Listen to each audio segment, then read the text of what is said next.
Assalamualaikum warahmatullahi wabarakatuh. Bismillahirrahmanirrahim. Alhamdulillah.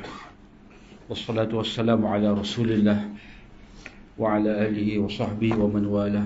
Subhanaka la ilma lana illa ma 'allamtana innaka antal alimul hakim wa la haula wa la quwwata illa billah.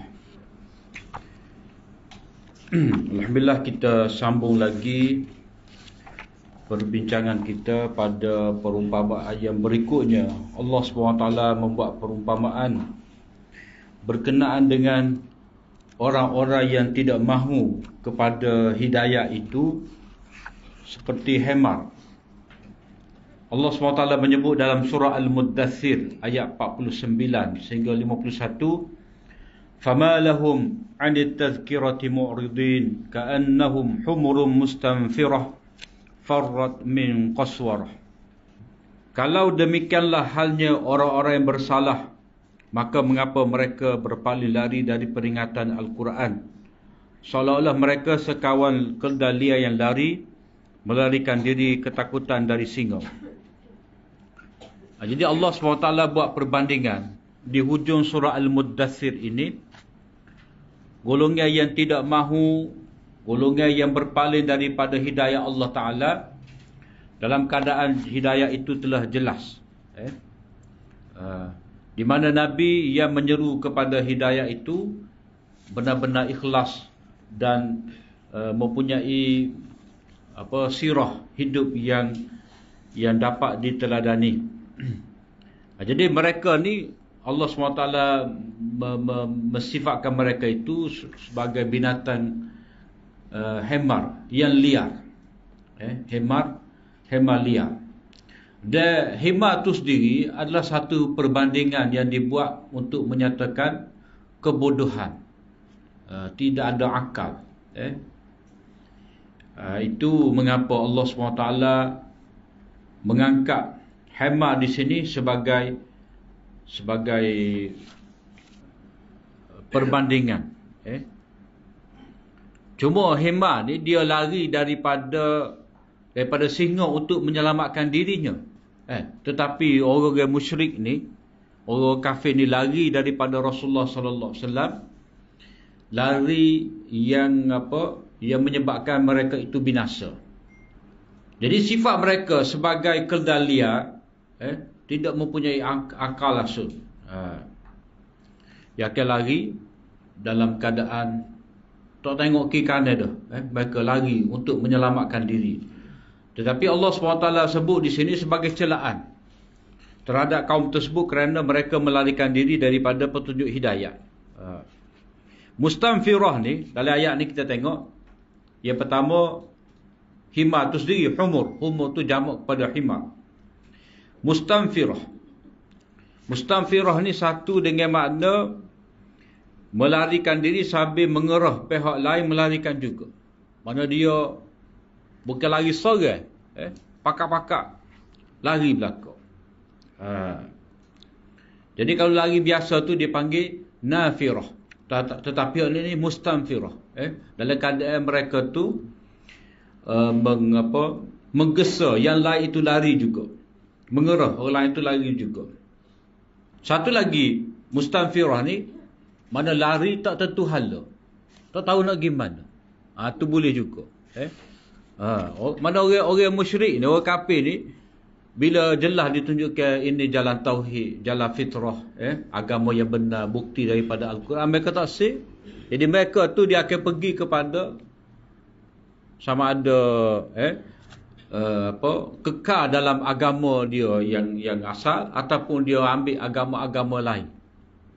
Mana tak sudah, tak selamat juga. Mana mereka lari tu tak tentu arah. Tak tahu hala tuju.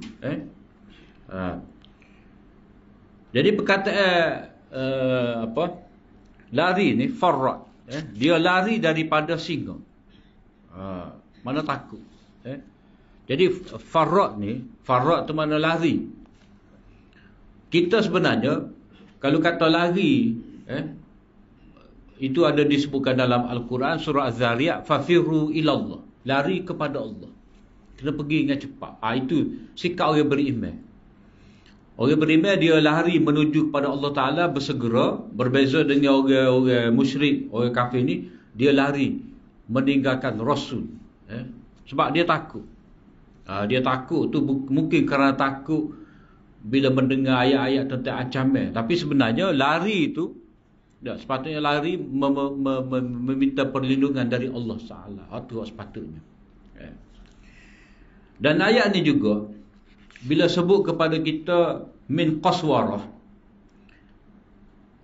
takut kepada singa tu maknanya pendakwah hak sebenarnya dia kena bersifat seperti singa. Maknanya berani. Berani. Maknanya orang yang mendakwahkan manusia kepada kebenaran, dia tidak boleh bersifat takut. Nama kata tak boleh, dia kena berani. Berani itu lebih daripada singa. Maknanya di antara sifat orang yang berdakwah, memberi nasihat kepada orang ni, dia kena lebih nyata sifat berani dia tu. Dia kena, sebab kalau kita tengok dalam konteks pendakwah ni, dia kata kita ni sebenarnya kena banyak targhib, banyak sebut pahala, suruh orang beramal. Tolak asa berkali dah. Tak jadi tolak tepi. Jadi kita adalah menunjukkan sisi-sisi yang indah daripada Islam.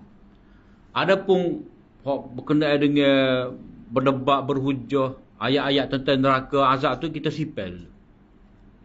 Dia kira lagu tu. Dia kira biar orang nampak Islam tu molek. Satu sudut betul, tapi satu sudut tak boleh, dia kena serentak. Sebab manusia tu kalau dia berminat, tak apalah targhib, dia akan masuk Islam. Tetapi kalau dia engkar, dia bantah ataupun dia pula tuduh kita sebagai golongan pemecah belah, golongan yang sesat, maka pada ketika tu kita kena tegakkan hujah. Kita kena berani menyatakan kebenaran Islam. Jadi daripada ayat ni, orang yang mendakwahkan kebenaran, dia kena jadikan sifat berani itu adalah sifat dia yang paling menonjol. Bukan kata malu-malu nak menyampaikan Islam. Tidak. Tapi maksud asalnya berkenaan dengan ayat ni, iaitu sikap orang-orang kafir yang tidak mahu menerima kebenaran itu. Jadi mereka tu tengok je. Padahal singa tu bukan nak kejar dia pun, tapi dia sudah takut dah. Itu kena tengok National Geographic. Kemudian perumpamaan seterusnya masih lagi berkaitan dengan hemat. Hemat. Tadi surah Mudaththir, ni pergi kepada surah Jumaah. Sebab itulah bagi Ibnul Qayyim di sini, walaupun tidak mengikut tertib surah-surah dalam Al-Quran, tetapi dia nampak ada sedikit persamaan lepas daripada satu amsal, dia akan bawa amsal yang lain. Dalam surah Jumaah, Masalul ladzina hummilut Taurata thumma lam yahmiluha kamathalil himari yahmilu asfara bi'sa mathalul qaumil ladzina kazzabu biayatillah wallahu la yahdil qaumaz zalimin. Sifat-sifat Nabi Muhammad itu telah pun diterangkan dalam kitab Taurat, tetapi orang-orang Yahudi tidak juga mempercayainya. Maka bandingan orang-orang Yahudi yang ditanggungjawab dan ditugaskan, yakni mengetahui dan melaksanakan hukum Taurat, kitab Taurat, kemudian mereka tidak menyempurnakan tanggungjawab dan tugas itu, samalah seperti kalda yang memikul bendera kitab-kitab besar, sedang ia tidak mengetahui kandungannya. Buruk sungguh bandingan kaum yang mendustakan ayat-ayat keterangan Allah, dan ingatlah Allah tidak memberi hidayah petunjuk kepada kaum yang zalim. Jadi ayat ni Allah Ta'ala telah kiaskan, menganggap sama berkenaan dengan golongan yang mendapat kitab, yang mana tujuan daripada mendapat kitab itu, maknanya orang Yahudi, mereka mendapat kitab Taurat supaya mereka beriman, cuba faham kandungannya, beramal dan mengajak manusia kepada kandungan itu. Tiba-tiba dia menyalahi maksud kitab itu diturunkan. Mereka hanya menghafal saja. Jadi bila begitu mereka tidak dapat tadabbur, tidak dapat faham, mengikuti isi kandungan, dan mereka tidak jadikan itu sebagai pemutus dalam dalam persoalan hidup mereka. Jadi mereka itu ibarat seperti keldai yang membawa kitab yang besar. Pak keldai ni dia tak mengaji. Jadi ini juga menunjukkan kepada kebodohan. Walaupun ada di atas mereka itu sesuatu yang boleh menyebabkan mereka cerdik, tapi tak jadi cerdik juga. Itu ibarat orang-orang Yahudi. Sebab orang Yahudi ni ada kitab kepada mereka, dan mereka kalau baca, memang baca sungguh lah. Kita boleh tengok suasana orang Yahudi tu dalam apa tu, kuih dia tu sinagog ke apa, sampai gomo dia baca kitab. Mereka memberi perhatian kepada pembacaan kitab, tetapi dalam kitab tu terkandung tentang kedatangan Nabi SAW, tetap mereka tidak mahu menerima. Jadi ibarat yang Allah Ta'ala sebutkan kepada mereka itu adalah seperti keldai. Hanya mendapat bebanan sahaja. Keldai itu bawa berat saja. Begitu juga orang yang bawa kitab ni, Yahudi yang terima kitab Taurat tu, dia habis masa dengan baca, tapi tak faham pun apa yang dikehendaki oleh Taurat. Sebab apa? Sebab dalam Taurat tu menyebut tentang kedatangan Nabi, sebagai Nabi akhir zaman, tapi mereka kata tidak, ke Nabi Muhammad. Jadi itu sikap orang-orang Yahudi yang tidak cuba untuk memahami, kita kata ramalan yang Allah Ta'ala telah buat dah tentang kedatangan Nabi SAW. Jadi perumpamaan di sini kita boleh tengok, hemar yang menanggung beban beratnya kitab yang dia bawa, itu samalah seperti Yahudi yang menanggung susah payah belajar dan membacanya. Dan ayat ni walaupun ditujukan kepada ahli kitab, kena atas motek kita juga, orang Islam ni, walaupun konteks ayat tu ditujukan kepada ahli kitab yang yang tidak beramal mengikut tuntutan Al-Quran, tuntutan Taurat mereka, maka ini juga diperingatkan kepada orang-orang beriman yang mana mereka dapat kitab, dapat Rasul, ada hadis, ada sunnah Nabi, tetapi mereka tidak cuba ikut. Jadi mereka rasa mereka pegang itu sebagai betul, sebagai pandai mereka tu, dengan tradisi ke apa semua tu, sedangkan apa yang Allah SWT turunkan dalam Al-Quran dan apa yang disabdakan oleh Nabi SAW itu menjadikan kita ni orang yang cerdik. Dan kalau kita tengok dalam surah ni juga, dia dinamakan surah Jumaah pun ada kaitan juga. Ada kaitan juga. Orang Yahudi dia cuai terhadap menjaga hari Jumaat. Orang Yahudi ni dia macam orang Islam juga, kena memuliakan, kena mengagungkan hari Jumaat, tetapi mereka pilih hari Jumaat, hari Sabtu. Dari segi ketetapan Allah Ta'ala untuk manusia ni, daripada Nabi Adam sampailah akhir zaman, kena ingat kepada Allah Ta'ala secara khusus pada hari Jumaat. Tapi orang Yahudi, dia rasa dia cerdik, dia pindah kepada hari Sabtu. Sebab dia kata Allah Ta'ala cipta alam semesta ni kan, langit bumi ni dah, dia letih, Allah Ta'ala letih, maka dia pun berehat, Allah Ta'ala berehat pada hari Sabtu. Jadi hari Allah Ta'ala berehat tu kita banyakkan ibadat, kata dia. Itu kesesatan mereka. Kemudian bila pilih hari Sabtu, mereka tak jaga pula. Mereka rasa cerdik. Hari Sabtu kan, cerita Ashabus Sabti tu, dia sekat ikan tu dah. Dia sekat ikan hari Sabtu. Larangan buat aktiviti ekonomi pada hari Sabtu, tapi mereka hanya sekat hari Sabtu tu. Hari Ahad mereka pergi ambil. Tapi sibuk juga. Sibuk juga mereka tu pada hari Sabtu tu. Walaupun mereka ambil hasil pada hari Ahad. Itu panggil helah yang mereka buat kepada Allah Ta'ala. Mereka anggap cerdik. Tapi sebenarnya lebih teruk daripada hemah. Jadi hukuman dia tu Allah Ta'ala tukar kepada kera. Ashabus Sabti. Dia ada cerita. Cerita orang Yahudi. Dia balik. Hari Sabtu tu lah. Dia balik daripada tempat ibadat dia. Dia jumpa emas. Ada emas toko atas jalan. Jadi kalau ikut agama dia, apa-apa bentuk aktiviti ekonomi, kutip bagai jatuh, luqatah pun tak boleh hari Sabtu. Jadi dia nak buat macam mana? Ambil tak boleh sebab hari ni hari Sabtu. Dia buat mana? Dia pecah jubah dia tidur situ. Tunggu esok hari Ahad tu baru ambil. Tu mana cerdik orang Yahudi. Tu ada sebut dalam kitab gapo tu. Itu helah yang mereka buat. Sebab itulah Ibnu Qayyim memperingatkan kepada kita di sini, walaupun ini ditujukan kepada orang Yahudi, orang Islam pun kena juga. Cuma ayat ni ada dalam surah Jumaat mengingatkan kepada kita antara benda yang dicuaikan pertama sekali oleh orang Yahudi adalah hari Jumaat. Ada orang Islam pun kena ingatlah. Kena fas'au ila zikrillah.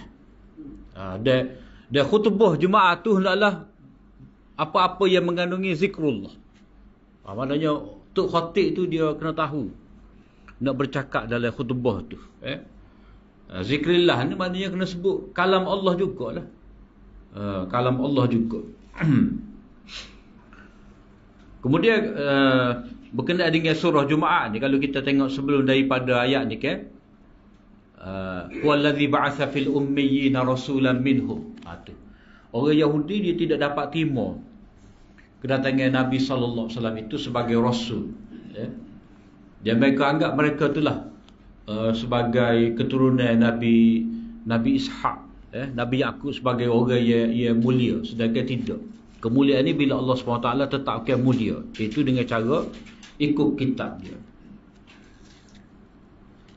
Kemudian perumpamaan anjing dalam surah Al-A'raf, ini pun ada kaitan juga berkenaan dengan hidayah Allah, kitab Allah. Surah Al-A'raf ayat 175 176. وَاتْلُ عَلَيْهِمْ نَبَأَ الَّذِي آتَيْنَاهُ آيَاتِنَا فَانْسَلَخَ مِنْهَا فَأَتْبَعَهُ الشَّيْطَانُ فَكَانَ مِنَ الْغَاوِينَ وَلَوْ شِئْنَا لَرَفَعْنَاهُ بِهَا. Dia kena space tu. وَلَوْ شِئْنَا لَرَفَعْنَاهُ بِهَا وَلَكِنَّهُ أَخْلَدَ إِلَى الْأَرْضِ. Wow, tu bukan bagi hidup tu mak silah. وَلَكِنَّهُ أَخْلَدَ إِلَى الْأَرْضِ وَاتَّبَعَ هَوَاهُ فَمَثَلُهُ كَمَثَلِ الْكَلْبِ إِنْ تَحْمِلْ عَلَيْهِ يَلْحَثْ أَوْ تَتْرُكْهُ يَلْحَثْ ذَلِكَ مَثَلُ الْقَوْمِ الَّذِينَ كَذَّبُوا بِآيَاتِنَا فَاقْصُصِ الْقَصَصَ لَعَلَّهُمْ يَتَفَكَّرُونَ. Dan bacakanlah kepada mereka, wahai Muhammad, khabar berita seorang yang kami berikan kepadanya pengetahuan mengenai ayat-ayat kami. Kemudian ia menjadikan dirinya terkeluar dari mematuhinya, lalu ia diikuti oleh syaitan. Syaitan tunggu selalu.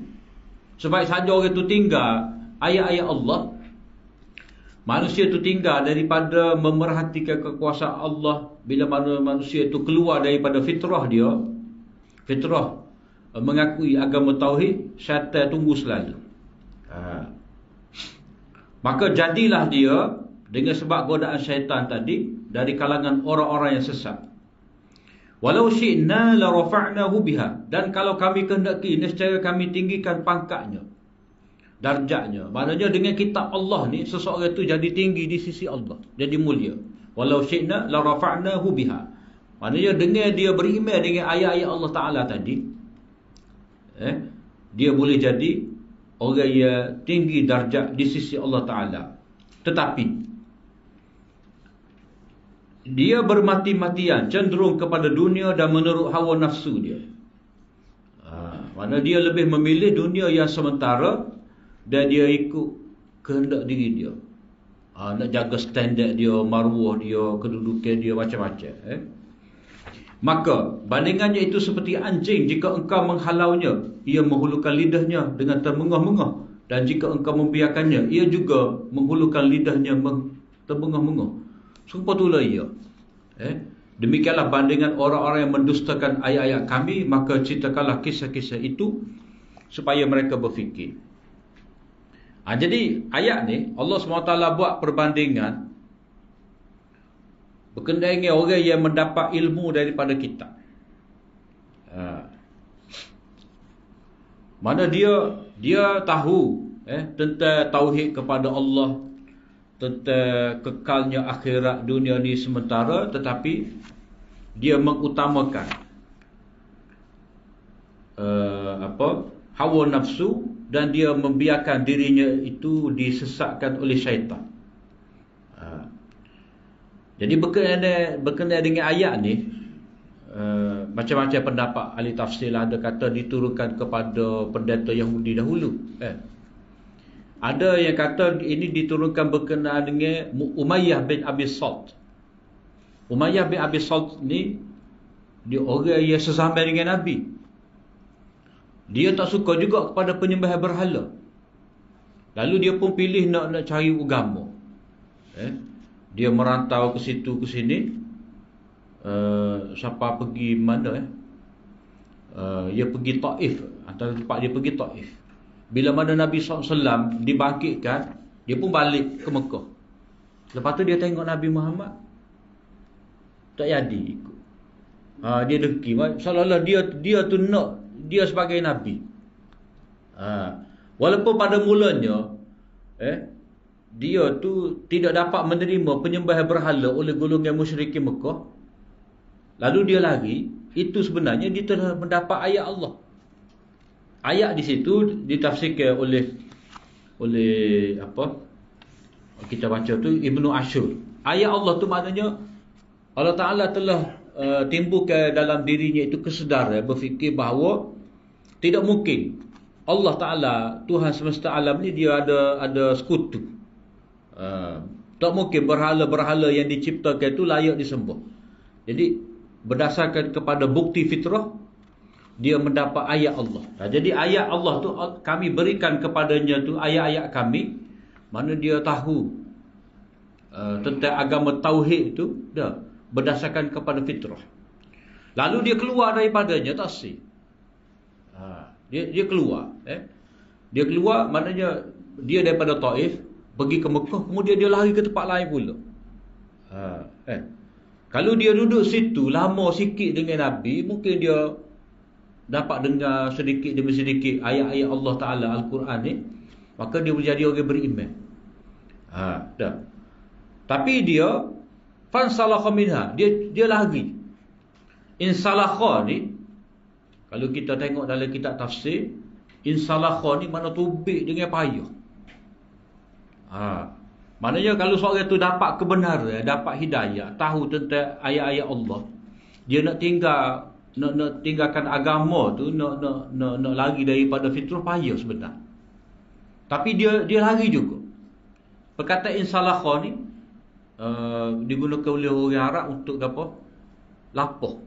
Lapah kulit kambing. Insalakha tu.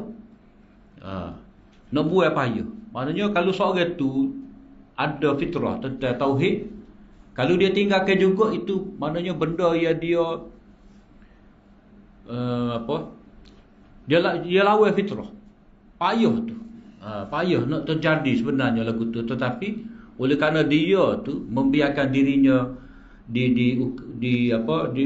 oleh kerana dia membiarkan diri dia itu dikuasai oleh hawa nafsu, oleh syaitan, maka dia pun buat lagu tu juga. Maka sebab itulah dia jadi orang yang sesat. Umayyah bin Abi Salt ni, kalau dia jadi Islam, tinggi darjat dia. Mungkin duduk sekali dengan as-sabiqun al-awwalun. Sekali dengan Abu Bakar, Umar, Osman ni.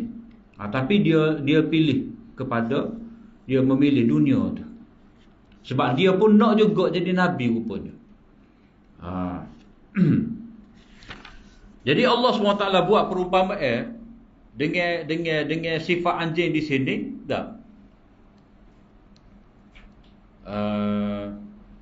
Kalau kita tengok tafsir tadi, dia kata ada hasak leki. Mana hal ni pun panggil halobot. Hasak leki ni itu satu cabar daripada sifat tomok juga. Dia tak boleh terima. Mana dia tu tidak dapat menerima Rasulullah sallallahu alaihi wasallam itu sebagai rasul, dia pun nak juga. Lepas tu dia rela dia jadi kafir. Dia dah andaikan dia tu lah rasul yang diutus ke akhir zaman, tetapi tidak. Mungkin dia baca kitab Taurat, ada ramalan rasul terakhir akan keluar di Mekah tu. Ya. Tapi bila dia rasa dia tidak dipilih dan wahyu tu lebih dahulu diturunkan kepada Nabi, jadi dia pun tidak dapat menerima takdir Allah Ta'ala lagu tu, maka dia pun ada hasad dan tak mahu ikut Nabi sallallahu alaihi wasallam. Jadi sebab itulah Allah Taala kata dengan buat perbandingan di sini, dia tu tamak seperti anjing. Anjing. Jadi sifat anjing ni banyaklah. Disebutkan oleh Ibnu Qayyim di sini, watak anjing tu macam mana, tetapi kita nak di sini sifat dia tu tamak halobo. Kemudian lah itu boleh baca lah. Jadi keadaan dia tu sentiasa menjulurkan lidah. Itu gambaran dia tidak mendapat apa jua manfaat kebaikan. Ibnu Qayyim pada sebut di sini, kemudian dia menjadikan dirinya terkeluar dari mematuhinya. Muka surat 56 tu, sebagaimana ular bersaling kulit. Ular bersaling kulit ni tidak supaya kita saling baju. Mana payah tu. Payah nak bertukar kulit dia tu dah. Dan ular ni kalau dia saling kulit lemah. Kadang-kadang dia senduk kan? Dah. Senduk tu baikin, tapi kadang-kadang nampak dia tak baikin mana tu. Jalan tu dia lepas saling kulit. Maknanya payah tu seorang tu sebenarnya nak meninggalkan agama yang benar setelah dia tahu kebenaran. Kalau dia tinggal juga tu, maknanya dia mementingkan dunia. Berdasarkan kepada fitrah, memang seorang tu akan mengakui kebenaran Islam. Tetapi kalau dia pilih juga untuk tinggalkan Islam, tidak beriman, itu sebenarnya ada masalah lain. Jadi masalah dia apa? Cinta kepada dunia dan membiarkan hawa nafsu dia menguasai diri dia. Ibarat seperti anjing yang sentiasa dalam keadaan tamak. Terjela-jela tu maknanya nak semacam lah. Kemudian Ibnu Qayyim menyebut di sini kedudukan orang yang berilmu. Dia mendapat darjat di sisi Allah Ta'ala dengan sebab ilmu dia tu. Kemudian panjang tu tafsir satu demi satu lah lafaz-lafaz yang terkandung dalam ayat tu. Walakinnahu akhlada ilal ard. Dia cenderung kepada dunia tu. Banyak tafsir dia. Banyak tafsir yang disebutkan di sini. Kemudian hak akhir tu faqsusil qasas. Maknanya perumpamaan yang Allah SWT sebut di sini adalah perumpamaan, orang kata based on story. Ada cerita.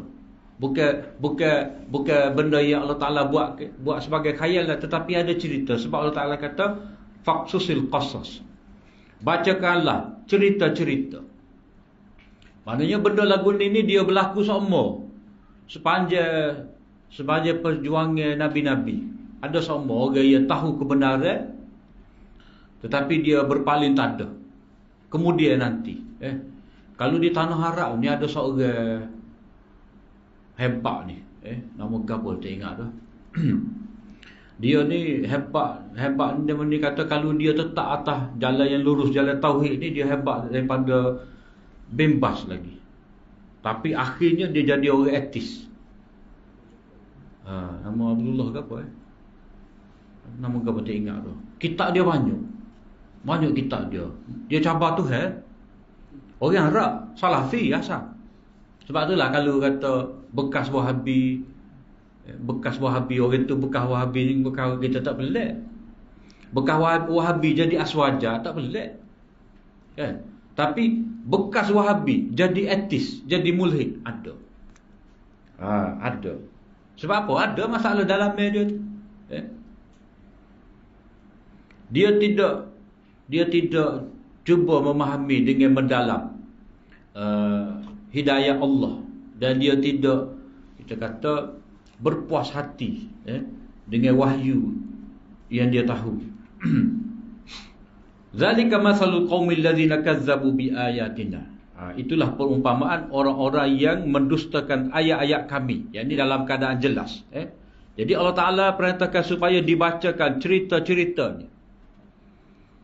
Maknanya satu perumpamaan dan satu lagi cerita. Jadi cerita ni menjadi perumpamaan. Dan cerita ni banyak berlaku. Tujuan dia supaya kita berfikir. Jangan jadi ginilah.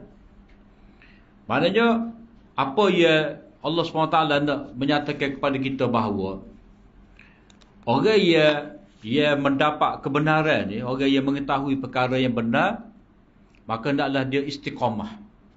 Kena tetap di atas ilmu yang benar, di atas tauhid, di atas perkara fitrah, dan hendaklah dia turut segala apa yang diberitahu oleh Allah dan Rasul dia. Dia kena yakin bila dia turut kehendak Allah dan Rasul tu, maka dia akan jadi orang yang mulia di sisi Allah Ta'ala. Dan janganlah dia dikuasai oleh hawa nafsu sehingga dia mengutamakan dunia daripada akhirat. Kemudian perumpamaan yang berikut ni, perumpamaan tentang mengumpat dalam surah Al-Hujurat. Surah Hujurat ni seperti mana yang kita maklum, surah yang Allah Ta'ala mendidik manusia supaya berakhlak dengan sebaik-baiknya, bermula daripada akhlak kita dengan Allah, sehinggalah kepada akhlak dengan saudara kita. Ya ayyuhallazina amanu jtanibu katsiran minadh-dhann inna ba'dadh-dhanni ismun wa la tajassasu wa la yaghtab ba'dukum ba'dha ayuhibbu ahadukum an ya'kula lahma akhihi maytan fakarihtumuh wattaqullaha innallaha tawwabur rahim. Wahai orang-orang yang beriman, jauhilah kebanyakan dari sangkaan supaya kamu tidak menyangka sangkaan yang dilarang, kerana sesungguhnya menyangka sangkaan yang dilarang. Supaya kamu tidak menyangka buruklah, yang mana itu adalah dilarang. Kerana sesungguhnya sebahagian dari sangkaan itu adalah dosa. Mana yang ada sangkaan ia tidak dikira berdosa. Sebab itu ada panggil korinah, ada tanda-tanda. Kita nak sekolah ke mana baik ke dia dalam keadaan lagu tu. Perempuan tengah malam tu ambil pakai suka. Kita nak suka baik, suka baik. Mana tahu dia payah tu. Maknanya ada sangkaan sebahagiannya itu sifatnya dosa. Wala tajassasu, dan janganlah kamu cuba mengintip. Seru atau sedar sikit, jangan tajassus. Wala yaghtab ba'dukum ba'dha, dan janganlah kamu mengumpat setengah yang lain. Maknanya mula-mula kita ngumpat dengan dia, tentang orang tu. Orang ni boleh bukan boleh harap ni, dia akan ngumpat pula kita ni. Lagu tu siping ngumpat ni. Kita sedap dia cerita hal orang. Pas orang tu dia tak cerita kau hak kita kepada orang lain. Kalau jenis perangai suka mengumpat ni, dia akan jadi lagu tu. Akhirnya yang tak ba'dukum ba'dha. Hari ni dia kata kita dengan dia kata ke dia, esok tu dia kata kita tu pada orang lain. Ayuhibbu ahadukum an ya'kula lahma akhihi. Hak ni Allah Taala mai perasaan. Mana kita ni kena ada perasaan sensitif sikit. Kamu suka ke? Kamu makan daging saudara kamu yang mati? Tak ada kita jawab, Allah Taala jawab dah. Fakarihtumu, pasti kamu tak suka. Jadi Ibnul Qayyim kata perumpamaan ini jenis tamsil yang paling halus, paling indah, paling menarik ni. Iaitu perbuatan mencari maruah seseorang dengan perbuatan mencari daging. Maknanya kita ceroboh maruah orang tu macam kita ambil daging, kita sayik, kita potong daging. Potong tu pula untuk makan. Mana kita serah sedap. Kita serah sedap. Lepas tu dia tu pula mati. Dia tu mati tu gambarnya oleh kerana orang mengumpat kepada dia mana tahu. Macam orang mati tidak dapat membela diri, tidak dapat mempertahankan diri dia, tidak dapat membersihkan diri dia.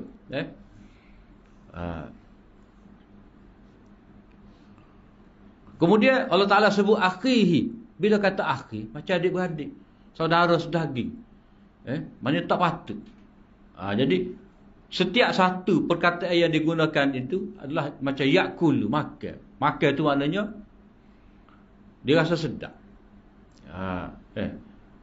Tuhan tak kata ayuhibbu ahdukum ay yadriba, pukul. Dia tikam saudaranya, tidak, tapi di sini makan. Tidak, ayuhibbu ahdukum ay yu'ziya, menyakiti. Tak, tapi Allah Ta'ala guna yakul, maknanya orang yang ngumpak ni dia sedap. Sedap tu kalau kecek hau orang. Hak betul lah. Kau sedap kalau betul. Lepas tu nak sedap lagi buh perencah-perencah. Buh perencah ni. Jadi masuklah hak betul, tak betul. Seterusnya, perenggan kedua akhir tu dah. Ini muka surat 65. Disebabkan si pengumpat asyik sekali menyelak maruah saudaranya, serta suka dan gemar dengan perbuatan itu, maka dia diumpamakan dengan orang yang suka makan daging mayat. Saudaranya. Sifat sukanya dengan perbuatan itu lebih dari sekadar memakan daging saudaranya. Lebih dari sekadar, maksud dia bukan makan saja, tapi serah sedap. Dia kurang licin di situ. Mana dia bukan hanya makan tetapi menikmati. Dia bukan hanya mengoyak tetapi makan.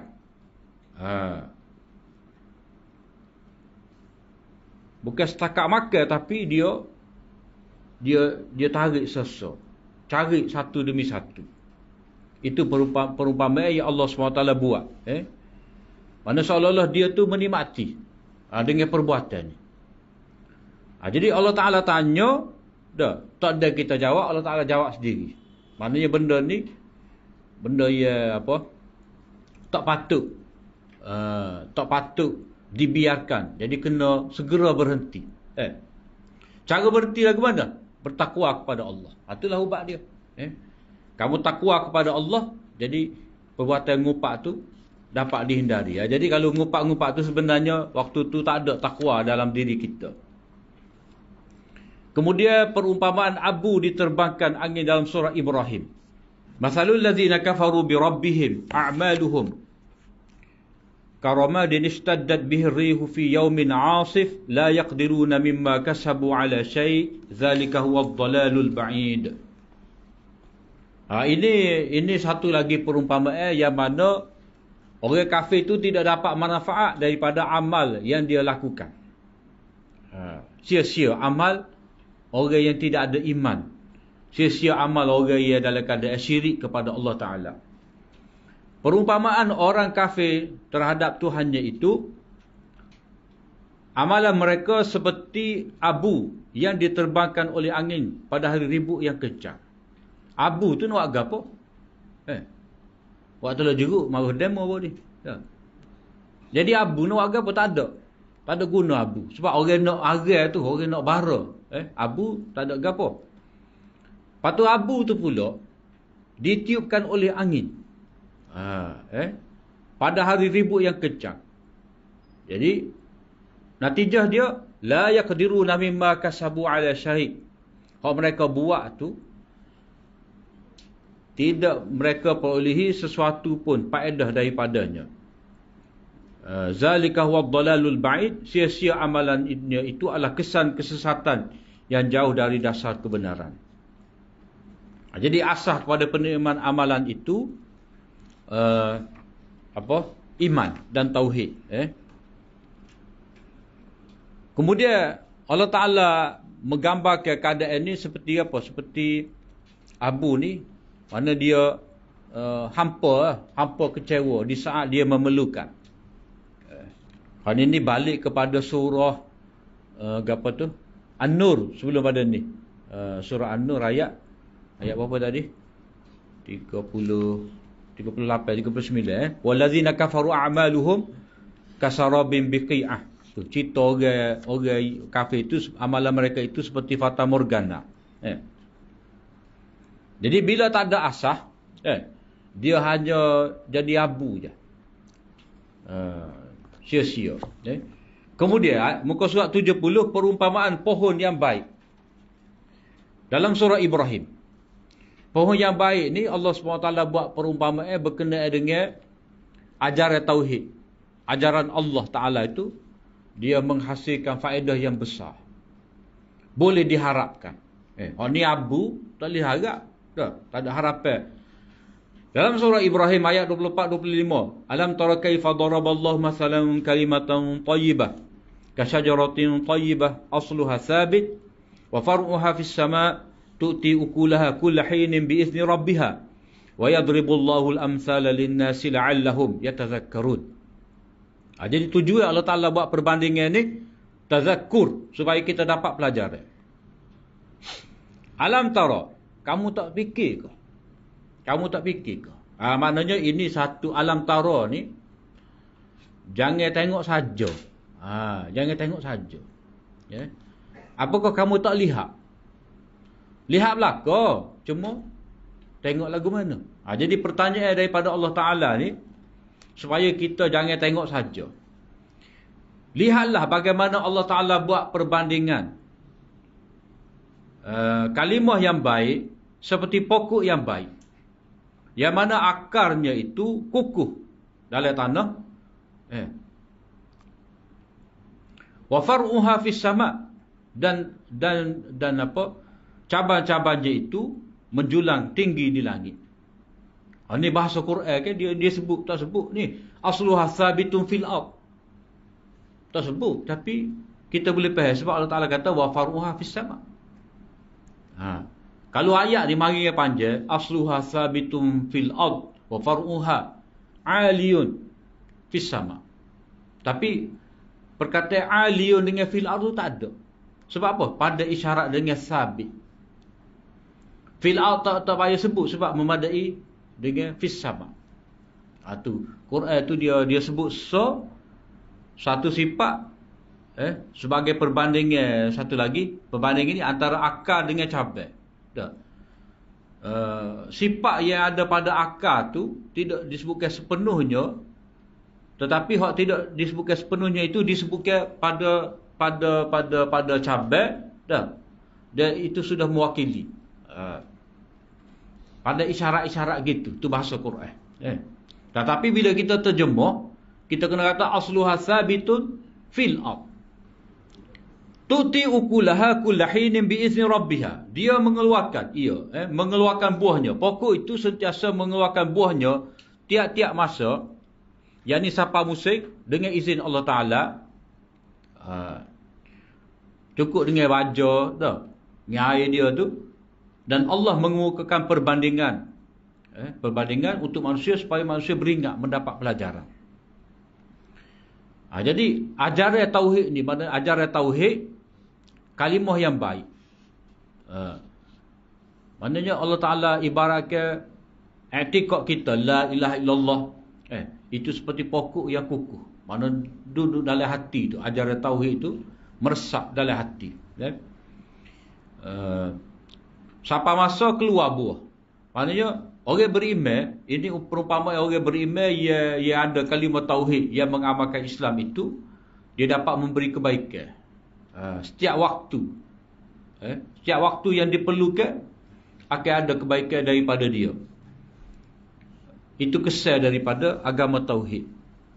Jadi pokok ni, ulama bahas dulu pokok tu pokok apa? Ada kata pokok khumur. Pokok khumur. Orang Arab pokok kemur, kalau kita pokok nyo, gitulah. Jadi pokok yang baik tadi dah bertepatan dengan tauhid yang terpasak teguh dalam hati. Perenggi akhir muka surat 71 tu. Teguh dalam hati akarnya serta cabai itu, yakni amal soleh menjulang ke langit. Amal soleh tu banyak cabai-cabai Islam tu. Ayat ni dia ada kaitan juga dengan hadis itulah, hadis masyhur dalam Bukhari tu. Al-Islam bid'un wa sab'una syu'bah. A'laha apa? Qaulu la ilaha illallah wa adnaha imatatul adza 'anil tariq wal haya'u syu'batun minal iman. Merujuk ni lah. Jadi pokok ni sentiasa membuahkan amal soleh, maknanya ada manfaat. Orang tupai daripada kebaikan kita dengan sedekah kita, dengan jariah kita, orang sentiasa dapat manfaat. Kemudian dalam ayat yang lain, muka surat 72 tu, Allah Ta'ala kata, ilaihi yas'adul kalimut tayyib wal amalu salihu yarfa'u. Kepada Allah lah naiknya segala perbuatan, segala perkataan yang baik. Yang ni yang menegaskan iman dan tauhid. Dan amal soleh pula mengangkatnya naik. Maknanya diterima dan diberikan pahala. Jadi kalimah tauhid itu maknanya kalimah mengesakan Allah, sebagai menafikan syirik. Kemudian cerita Nabi sallallahu alaihi wasallam teka tu, kena dengan orang mukmin tu seperti pokok tamar. Kalau kita pokoknya boleh ambil manfaat belaka. Siapa purung tu boleh ambil manfaat purung. Tak sabuk, apa lagi? Lidi. Kemudian akar pokok tadi dah, akar pokok tadi asluha sabit. Jadi akar tu apa? Ilmu, makrifah, keyakinan. Batangnya adalah keikhlasan, cabarnya adalah amal. Mana Quran di sini menyebut akar dia saja dan juga cabai. Lepas tu cabai tu pula ada buah. Jadi macam mana ada akar, keluar cabai dan nak ada buah tu. Mana itulah isyarat kepada kena ada penjagaan. Jadi biizni rabbiha tu, kalau kita tanam pokok dengan izin Allah Ta'ala, pokok ni akan buah, maknanya kena ada usaha daripada kita. Dengan izin Tuhan, maknanya setelah kita berusaha lah. Maknanya di sini, bila kata iman yang ada dalam diri seseorang tu seperti pokok yang kukuh, maknanya kita sebagai orang beriman kena sirami pokok kita, kena jiru air. Jiru air tu gapo? Kita baca dah dalam tafsiran surah Ar-Ra'di tu dah. Perumpamaan dalam surah Ar-Ra'di pada minggu lepas tu. Allah Ta'ala ibaratkan hidayah ilmu tu seperti hujan. Seperti hujan. Dah. Jadi kita hendaklah siram hati kita tu dengan ilmu, dengan ayat-ayat Allah. Itu muka surat 75 paragraf akhir. Dah. Kena siram pokok. Lepas tu bukan setakat siram. Kita kena buang pula pokok-pokok lain yang tidak berguna tu, hak tak ada kaitan. Hak tidak habis baja situ. Pokok asal tak boleh baja. Boleh baja ke hak reba tepi dia tu. Tak sil lagu tu. Jadi maknanya iman itu bila ada masuk dalam hati, hendaklah disuburkan dengan ayat-ayat Allah, dan segala hawa nafsu, segala godaan-godaan itu hendaklah diketepikan. Seperti mana orang tanam pokok. Jadi Allah Ta'ala sebut perumpamaan ini sesuai molek kepada orang Arab tu. Orang hari-hari tengok duk nanam tu. Kemudian lanjutan daripada tu, perumpamaan pokok yang tidak berguna. Wa mathalu kalimatin khabisatin ka syajaratin khabisah. Ayat 26 ni, muka surat 78 tu merujuk kepada ayat 26 surah Ibrahim. Hak ni sebagai lawan. Orang ia tidak ada kalimah tauhid dalam hati dia. Hak ada dalam dirinya itu adalah ajaran syirik, ajaran kufur. Yang mana ajaran kufur ni pokok rendah je. Pokok rendah je. Dah. Dia mudah dicabut. Mudah dicabut. Berbeza dengan orang ada akidah yang mantap, akar tu sabit, kukuh mendalam, payah nak dikeluarkan. Tetapi orang yang berpegang dengan ajaran syirik ni, dia sebenarnya tak ada hujah, tak ada keteguhan dalam kepercayaan dia. Malaha min qarar, tak tetap pun. Kemudian kalau kita tengok muka surat 79 tu macam-macam perumpamaan macam-macam tafsir yang menyebut syajarah khabithah, pokok tak molek ni. Pokok tak molek ni ada tafsir yang kata pokok hak menupai tu. Pokok nalu, pokok pitih tu. Lama-lama dia akan membunuh pokok hak dia tupai tu. Dia menupai, tapi dia bunuh pokok asal. Itu satu tafsir. Itu tafsir Ar-Rabi'. Ada juga setengah tu kata pokok ni pokok yang menjala. Tak tahu dia naik menjala. Tak. Jadi kata Sa'id bin Jubair bakali daripada Qatadah. Dia pokok ni memang naik, tetapi akhirnya dia akan belik pokok asal. Begitulah ibaratnya orang yang dalam paham syirik, orang yang kufur ni, ajaran dia tu akan membelik diri dia, membinasakan dirinya. Kemudian dalam bahagian ayat ni, ni muka surat 80 ni dah, Ibnul Qayyim dia panjang bahas tentang sabit tu. Sabit, teguh. Jadi teguh tu Ibnul Qayyim dia lanjutkan lagi dengan ayat satu lagi, yusabbitullahu alladhina amanu bil qawli tsabiti fil hayatid dunya wa fil akhirah wa yudillullahu zalimin wa yaf'alullahu ma yasha. Tu ayat berikut tu. Yusabbitullah, Allah Taala memberi keteguhan. Jadi pokok yang teguh ada, maknanya iman yang teguh ada dalam diri seseorang tu, Allah Taala akan teguhkan.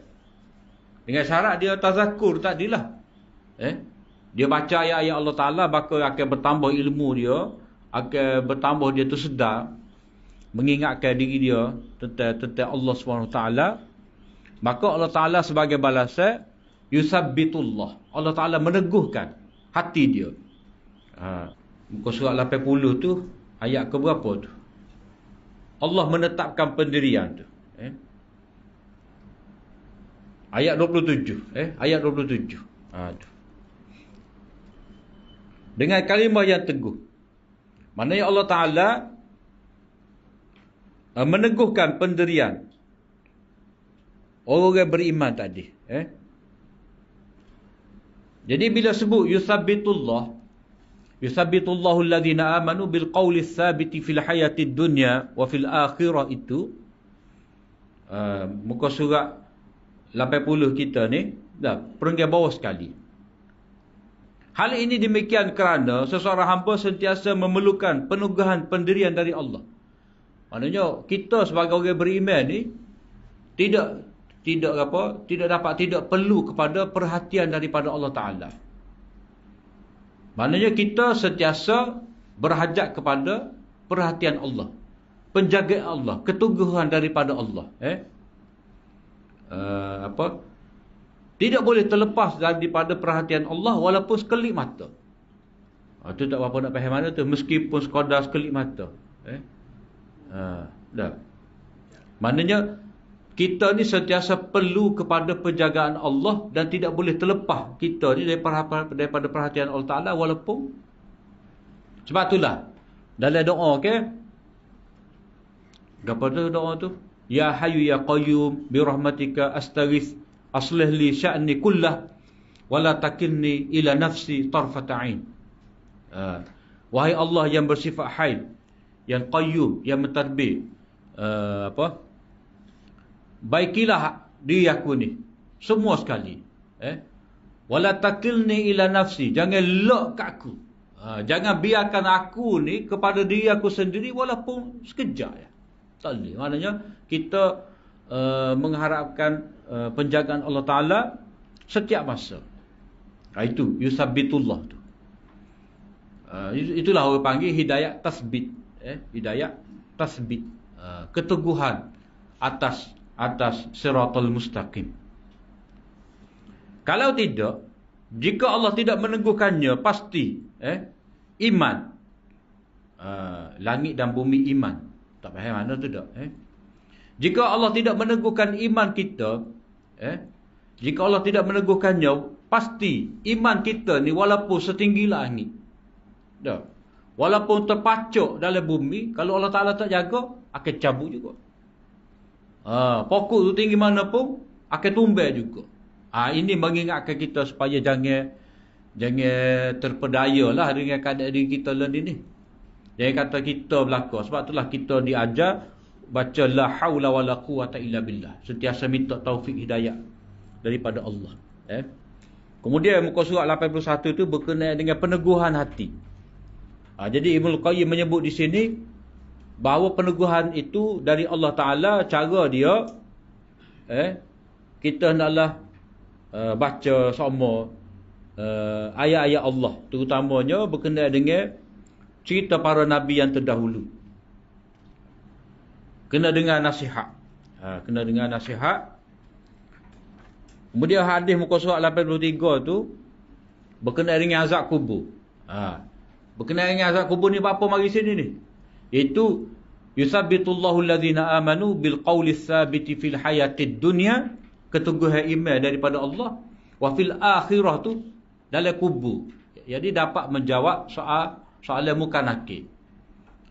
Maknanya kalau orang tu ada keteguhan dalam ucapan tauhid tadi, dia hidup tu dapat keteguhan menghadapi cabaran hidup, dan dia mati dapat jawab soal muka nakir.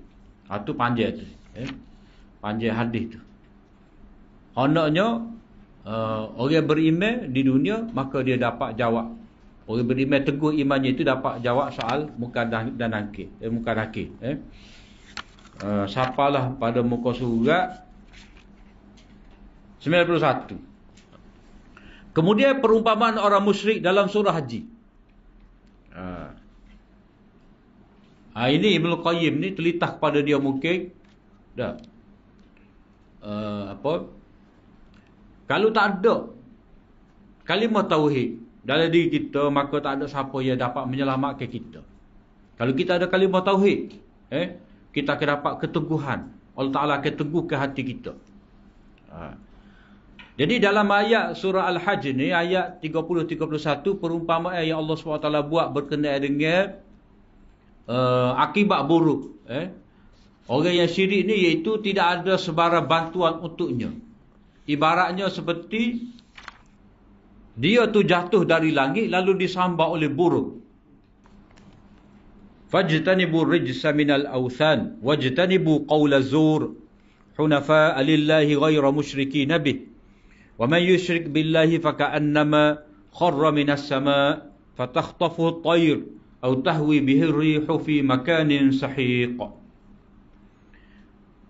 Maka jauhilah kekotoran syirik yang disebabkan oleh penyembahan berhala, serta jauhilah perkara dusta. Amalkanlah perkara-perkara itu dengan tulus ikhlas. Maknanya kamu adalah melaksanakan perintah-perintah Allah Ta'ala.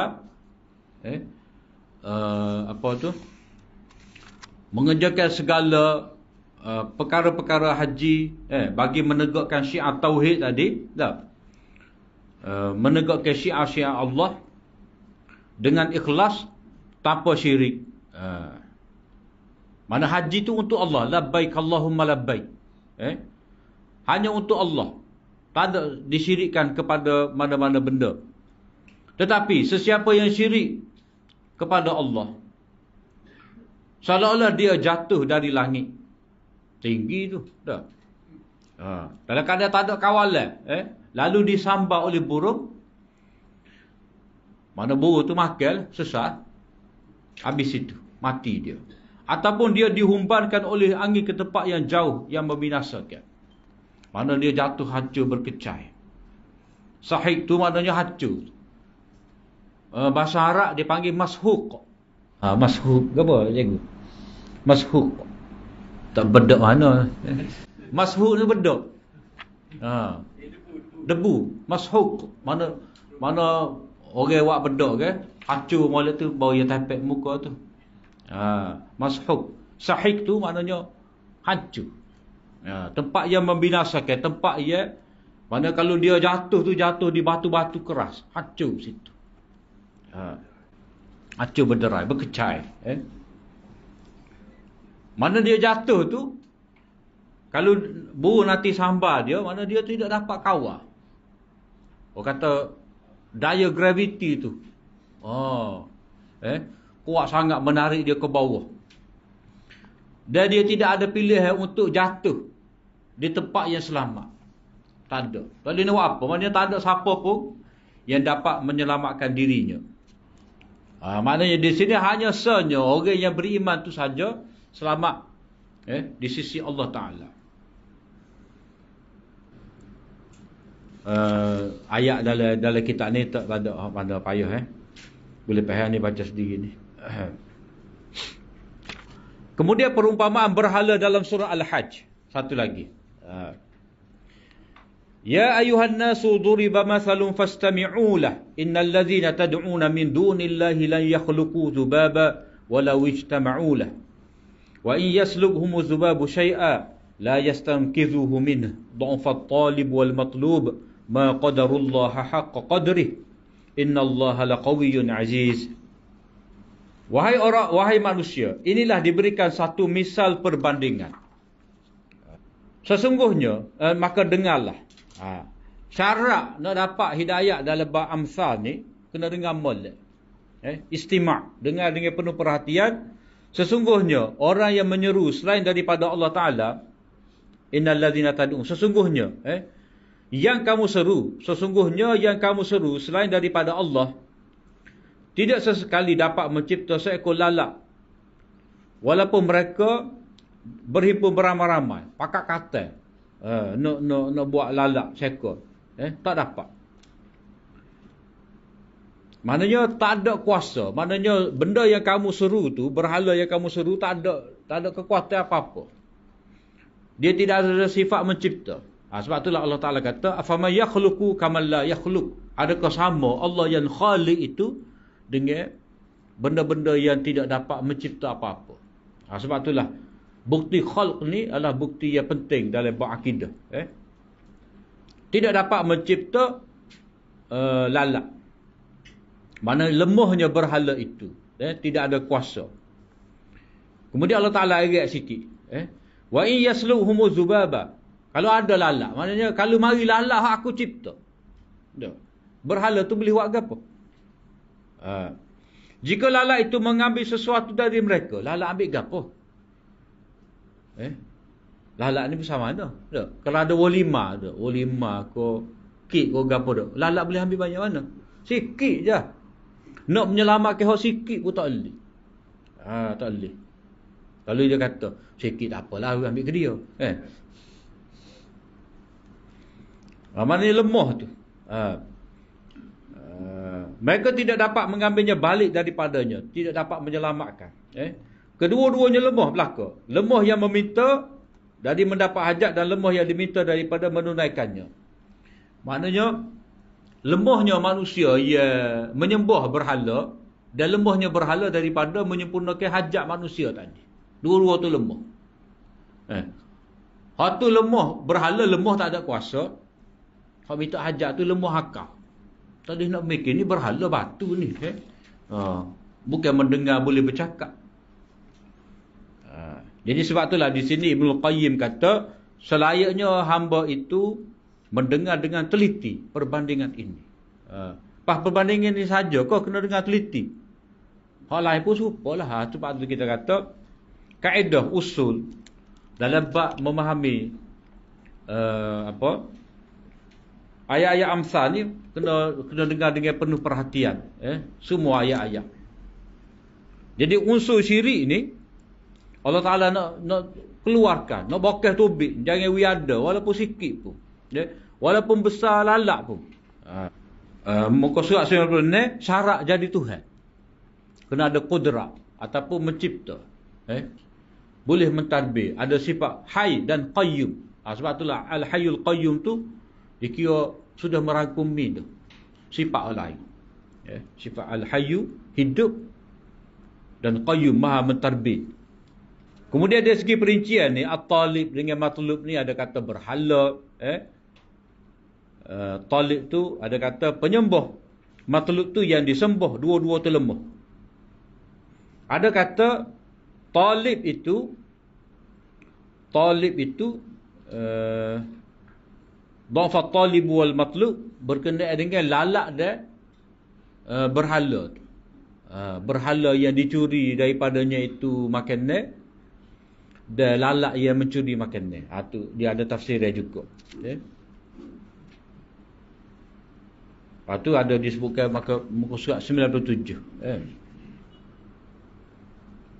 Tetapi hak lebih munasabahnya, at-talib itu merujuk kepada manusia yang musyrik. Dan matlub itu berhala yang diminta hajat daripadanya. Perumpamaan orang kafir dalam surah Al-Baqarah. Mana orang kafir tidak dapat memahami, tidak cuba memahami seruan hidayat kepada mereka. Wa masalul ladzina kafaru kamasalil ladzi yan'iku bima la yasma'u illa du'aan wa nidaa summun bukmun umyun fahum la ya'qilun. Dan bandingan orang-orang yang menyeru, yakni orang kafir yang tidak mahu beriman itu, samalah seperti orang yang berteriak memanggil binatang yang tidak dapat memahami selain dari mendengar suara panggilan sahaja. Mereka itu ialah orang-orang pekak, bisu dan buta, dan oleh sebab itu mereka tidak dapat menggunakan akalnya.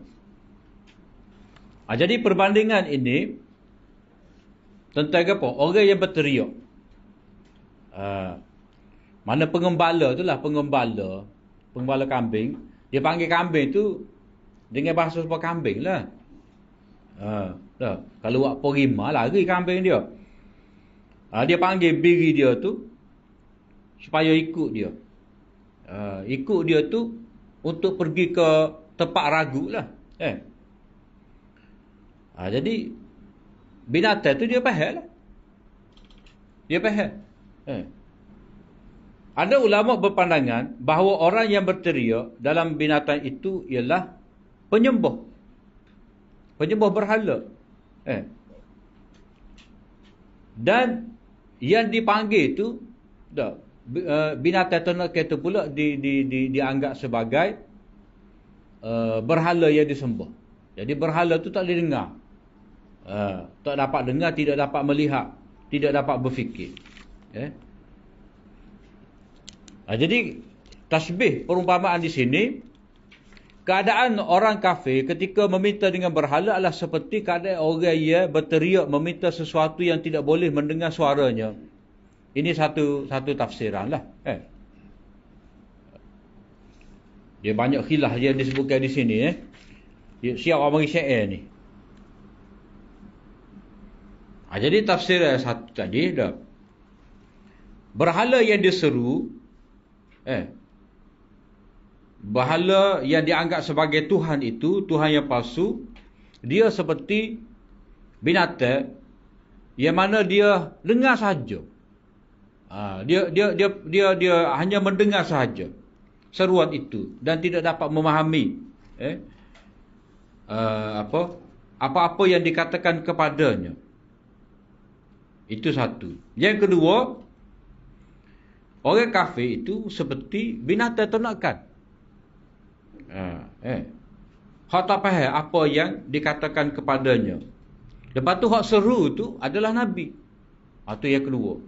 Hak seru tu Nabi. Yang diseru tu orang kafir.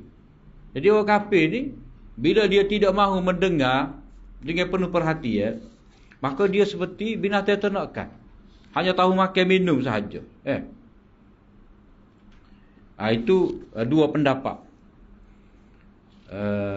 yang disebutkan oleh Ibnul Qayyim. Cuma Ibnul Qayyim tak sebut, ada pendapat ketiga. Pendapat ketiga ni dia sesuai dengan siap ayat, konteks ayat. Soal ni Ibnul Qayyim tidak sebut ni. Iaitu apa? Perumpamaan mereka dalam bab ikut nenek moyang. Perumpamaan orang-orang kafir ni yang tetap mahu kekal di atas agama nenek moyang mereka, turut saja. Itu tidak ubah seperti binatang ternakan. Dia boleh dengar zahir suara saja. Bek dah. Panggil bek tu. Dia ingat. Dia ingat ke apa? Rupuk dia daun kayu dia. Tapi bek kawan tu ada selit pisah. Meleh kambing. Nak meleh. Dah. Jadi dia pun tunggu pada rujak tekung. Dia kena sembelih kau tua dia. Mana dia tidak tahu sebenarnya. Hak dia tahunya tradisi nenek moyang mereka. Itu bandingnya. Jadi kalau kita tengok siap ayat ni, konteks ayat 171 ni, dia berkaitan dengan ayat sebelum tu, berkenaan dengan orang-orang ahli kitab, orang-orang musyrikin Mekah ni, mereka hanya turut saja apa yang menjadi tradisi nenek moyang mereka. Walaupun mari Nabi kata ni lah ma'anzalallah. Dia ni kata nattabi'u ma alfaina alaihi aba'ana. Kita hanya turut apa yang kita biasa dah. Kita tahu, hak mana kita tahu, kita tengok nenek moyang kita hak ni, kita biasa lagu ni, hak ni lah. Hak kamu bawa wahai Muhammad sebagai daripada Allah tu, kita tak sih. Jadi mereka tu hanya ikut seruan nenek moyang mereka tanpa mereka fikir akibat buruk. Yang mana nenek moyang mereka tu berada di atas agama syirik jahiliyah, tetapi hak Nabi bawa tu agama tauhid, mereka tak sih dengar. Jadi mereka hanya turut panggilan sesat saja. Sedangkan memanglah walaupun orang tu sembah berhala, dia dapat manfaat duniawi, tetapi sebenarnya kemusnahan, kebinasaan. Ibarat seperti kambing-kambing tadi, dia ingat sama-sama tua dia panggil makan rupuk. Satu hari dia gemuk tak? Ya. Kemudian perumpamaan satu lagi ni berkenaan dengan perbelanjaan di jalan Allah Ta'ala. Ini kita sebut dah ni mukaddimah pembincangan kita minggu lepas ni. Masalul ladzina yunfikuna amwalahum fi sabilillah kamathali habbah ambatat sab'a sanabila fi kulli sumbulatin mi'atu habbah. Benih sebutir, biji sebutir tu, biji gandum sebutir dapat menumbuhkan satu pokok, yang mana pokok tu ada 7 tangkai. Satu tangkai tu ada 100 biji pula. Maknanya amalan ikhlas. Sedekah yang ikhlas, Allah Ta'ala akan gandakan pahala dengan berganda-ganda. Liman yasha, mengikut yang Allah Ta'ala kendaki. Yang ini berasaskan kepada ikhlas orang tu dan mana dia letak. Paling banyak dapat memberi manfaat kepada orang lain. Jadi di sini dalam ayat ni penting keimanan dan keikhlasan. Walaupun besar sebutir padi, sebutir gandum, tetapi bila dijaga, dibuat dengan ikhlas, dengan hati yang teguh, maka itu besar pahala dia. Kemudian ayat satu lagi ni dia tak mari dia punya teks tu. Ibnul Qayyim sendiri tak mari teks tu, tapi kita kena tulis lah. Dia ada satu lagi ni berkenaan dengan infak ni. Infak ni.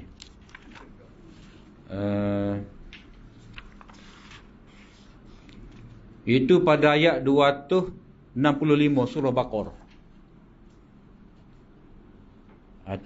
Ni muka surat 105 buku kita ni. Perumpamaan bagi derma sebegitu adalah seperti sebuah kebun di tempat yang tinggi. Tu. Ini merujuk kepada ayat 265. Tu, 225. Penterjemah kita ni Ustaz Marwan ni dia awak mari dalam nota kaki tu. Terjemah tu. Bandingan orang yang membelanjakan harta dia di jalan Allah Taala dengan teguh, untuk mendapat redha Allah dan dengan keteguhan, seperti satu kebun birabwah, berada di tanah yang tinggi. Taif lah, di Taif tu, pak sejuk, tinggi tu, dah. Asabaha wabil,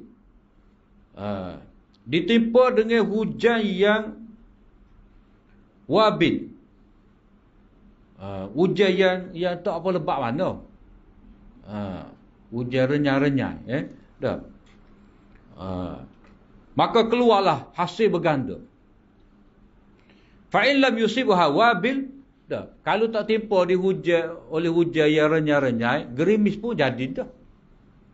Cukup dah bagi dia, Mana lagu tu lah. Itu ibaratnya kalau kena tempat yang subur, dah. Maknanya amal yang berpunca daripada hati yang teguh ni, bila orang tu ikhlas, mardatillah tu, dah. Dalam ayat tu dia kata, ayat ni kata, ibtigha amardatillah. So, nak dapat redha Allah. Bukan sekadar lepas tanggungjawab dah.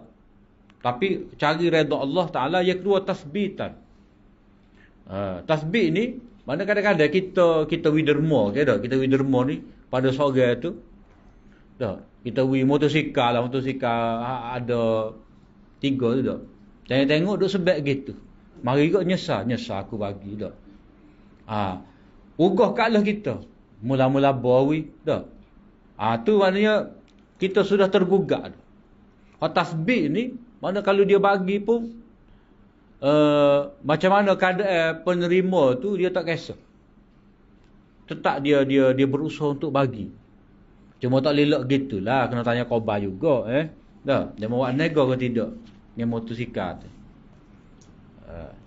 Ayat di sini tasbih itu dia sentiasa meneguhkan diri dia daripada hilang keikhlasan. Sebab kadang-kadang nak tubik. Ada nak kata dah. Dalam bentuk mengungkit ke, kadang-kadang ada nak tubik tu, nak kata macam-macam, tapi dia jaga. Jadi itu ibarat orang yang menanam di tempat yang tinggi. Tetapi kalau seorang tu dia membiarkan dirinya dengan mengungkit, hilang keikhlasan dah, dia merungut, maka Allah Taala mari ayat yang ke-266 ni. Ayat tu dia kena tambah sikit, ayawaddu ahadukum an takuna lahu jannah. Dia kena tambah ayawaddu tu, kena bakilah buka Quran balik. Adakah seseorang itu suka kalau dia mempunyai kebun dari pohon tamak dan anggur dah, yang mengalir di bawahnya beberapa sungai. Ia juga mempunyai dalam kebun itu segala jenis buah-buahan. Bukan setakat khemar, anggur dah, ada belaka buah ting, buah apa lagi, buah delima. Lepas tu dia pun tua dah. Dia sudah tua dan mempunyai anak cucu yang masih kecil. Nikah lambat. Contoh dah. Umur 50 tu atas anak pasti lagi. Tiba-tiba mari angin, habis. Tak ada kebun dia. Jadi Allah Ta'ala gambarkan lagu mana? Biasanya orang tua ni dah. Orang tua, dia anak besar-besar dah. Tapi orang tua ni, tua kebun ni, dia tua, anak kecil lagi. Anak kecil lagi. Dah. Lepas tu dia ni bila tua, tak cakap dah nak buat kerja. Nak nyaku, dah. Nak sirai rupuk, nak sirai pokok, tak urut. Nak ukah, ambil buah pun tak urut. Adanya anak kecil. Jadi nak gambarkan bahawa dia uzur, lepas tu nak suruh ke kerja pengurusan ladai tak di kebun tadi kepada anak kecil lagi. Lepas tu dalam keadaan berhajat belaka tu. Nak sekolah, nak masuk EU ke apa, tiba-tiba mari api membakar kebun dia. Nak agak apa tak ada. Nak buat kerja sendiri tak cakap, nak suruh Hok hanya kecil-kecil ni kerja tak boleh. Maknanya lagu tu lah. Orang yang telah lama dah infak fi sabilillah derma, tiba-tiba dia ukit. Dia ukit ataupun dia menyesal kau gapo semua, maka hampalah dia. Sia-sia pahala yang dia buat. Itu perumpamaan yang Allah SWT buat. Kemudian satu lagi, muka surat 108 itu, dalam nota kaki 28 tu, ayat 264. Tu gambaran orang yang derma dengan riak. Hak tadi, contoh tadi, hak kebun kecil tu, hak kebun tinggi tu dah, orang yang benar-benar ikhlas, jaga. Maknanya orang hak keluar infak fi sabilillah ni, dia kena jaga keikhlasan sebelum dia beramal. Tengah-tengah dia beramal, dia selepas. Selepas tu dia kena jauhi ungkit, menyesal kau gapo, kau terpengaruh dengan apa, kadang-kadang orang hasut ada dia, lawi kau dia tu ni, kau lain pula. Macam-macam hasutan tu. Jadi ayat 264 ni dia balik kepada kaedah infak tu. Maknanya dia pertama sekali dia kena ikhlas. Sebelum infak dia kena ikhlas, lepas daripada infak dia kena jauhi ungkit, ataupun dia menyakiti orang yang dia derma tu, kata derma tolong semacam dah derma tapi lagu tu kawan tu serah hati kat lah. Jadi bandingnya macam mana? Hujan yang lebat. Hujan yang lebat menimpa batu keras licin, lepas tu atas batu tu ada tanah. Jadi sedekah itu seperti tanah. Kalau ada atas batu. Jadi bila hujan lebat, tanah tu akan hilang. Sedekah tu hilang. Jadi sedekah tu mari daripada siapa? Orang yang tidak ikhlas, yang mana hatinya tu keras. Sebab itulah Allah Ta'ala buat perumpamaan batu tu. Mana batu tu menggambarkan orang yang bersedekah tu tak ikhlas. Bila mari hujan, hilang. Bila mari ujian sikit, dah. Maka dia pun menunjuk-nunjuk dan juga dia mengungkit. Itu 109. Kemudian 110, perumpamaan orang yang orang kafir ni, yang membelanjakan harta mereka untuk lawan Islam. Tadi perbelanjaan tak ikhlas. Orang mukmin tak ikhlas, riak, mengungkit. Hak ni orang kafir yang membelanjakan harta mereka itu liyasuddu an sabilillah, untuk menyekat manusia daripada jalan Allah. Jadi Allah SWT sebut di sini tak ada guna. Tak ada guna harta mereka itu dan juga anak pinak untuk menyelamatkan mereka dari azab Allah Ta'ala. Jadi kita ambil reka-reka, ambil ayat 117. Masalu ma yunfikuna fi hadhil hayatid dunya kama salirihim fiha sir asabat harsa qawmin zalamu anfusahum fa'alakat wa ma zalamahumullah walakin anfusahum yazlimun. Orang yang membelanjakan harta dia di dunia ni seperti angin yang membawa udara yang sangat sejuk yang menimpa tanaman kaum yang menzalimi diri mereka sendiri lalu binasa. Itu ibarat kepada orang kafir yang membelanjakan harta mereka untuk melawan Islam. Jadi perkataan sir itu dia ada dua tafsiran. Satu, sejuk yang membinasakan. Satu lagi, api yang membakar. Jadi tujuan orang kafir ni adalah untuk menyekat manusia dari jalan Allah. Sebab orang ni orang kafir himpun dana ni lawan Nabi dalam peperangan Uhud ni, setelah daripada kalah dari peperangan Badar. Ini boleh tengok ayat Al-Anfal 36. Kemudian 112, perumpamaan hamba yang dimiliki hamba seorang tu ramai.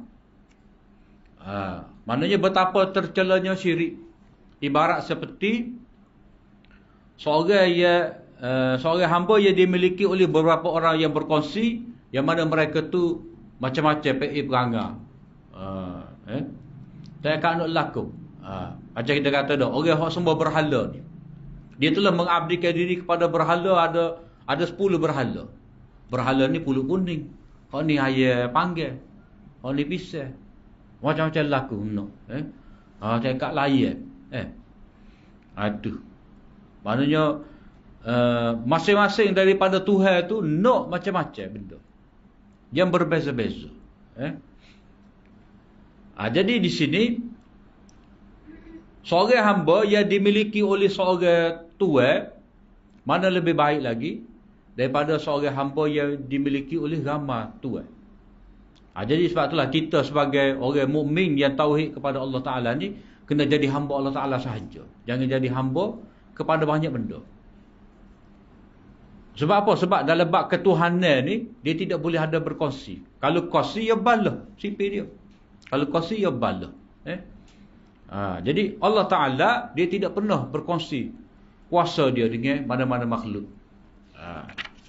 Kemudian terakhir ni dah. Terakhir ni ayat kita biasa dengar, tak imam baca dalam semaya subuh. Allah Ta'ala buat perumpamaan isteri Nabi Nuh, isteri Nabi Lut. Yang kedua, isteri Fir'aun. Dan yang ketiga, Maryam. Hak tak ada suami. Jadi kita kena ingat surah Tahrim ni surah tentang keluarga. Keluarga Nabi. Kehidupan berumah tangga. Dari awal lagi Allah Ta'ala peringat pada Nabi berkenaan dengan janganlah cinta kamu kepada isteri itu menyebabkan kamu mengharamkan apa yang Allah Ta'ala halalkan. Jadi Allah Ta'ala buat perbandingan mengingatkan kepada isteri-isteri Nabi ni dan juga orang-orang mukminat ni, mungkin juga orang-orang mukmin lelaki, bahawa wanita ni ada macam-macam keadaan dia. Yang penting dia kena taat kepada Allah dan Rasul. Sama ada dia ada suami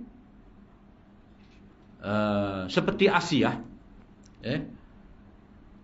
yang mana imannya itu dapat menyelamatkan diri dia. Dan satu lagi, seorang perempuan ni dia tak boleh gantungnya untuk lelaki. Walaupun isteri Nabi Nuh, isteri Nabi Lut, mereka tu walaupun isteri Nabi Nuh tu Nabi Nuh tu walaupun Nabi Nuh tu nabi, Nabi Lut tu nabi, tapi oleh kerana tidak beriman mereka berdua, isteri mereka tu tidak beriman, tak ada manfaat juga. Tak itu iman. Asiyah isteri Firaun dapat jaga diri dia. Maka dia selamat. Jadi keadaan satu lagi wanita yang tak ada suami. Itu Maryam. Bila mana dia jaga perintah-perintah Allah Ta'ala, maka dia pun boleh selamat. Dunia dan di akhirat. Jadi yang penting seorang itu mentaati Allah Ta'ala dan Rasulnya, dan dia menjaga sifat-sifat tadi. Menjaga sifat-sifat. Orang perempuan ni dia kena jaga sifat ni. Ayat yang kelima. Khairan minkunna muslimatin mu'minatin qanitat taibat abidat saihat saihat. Surah At-Tahrim, surah ni. Surah At-Tahrim ayat yang kelima. Maknanya orang perempuan lagu tu dia kena jaga sifat diri dia.